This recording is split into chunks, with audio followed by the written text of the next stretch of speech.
පෙදවල නවගමුවේ මහා දේවිය උතුම් සත්පත්නි අම්මාගේ ශක්ති කදම්බ විශ්ව ශක්ති කේන්ද්‍රයේ පුරා විඳා ගොස් පින්දම් පුරන්නට සතර මහා ධාතු තුන උපන් සියලු සත්වයන්ට පිනට පිට වී සිත සතුණු මැනවේ ආයුබෝ වේවා සත්පත්නි අම්මේ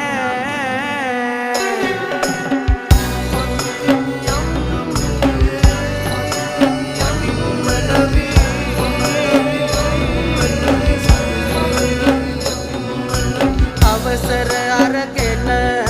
මල් යහනාවට වඩිනු මැනවි දෙවි සෙත සලසන්නට අඹෙන් උපන්පත් තිනි තෙද බලයට දෙන පින් අරගෙන වෙන්න කොපි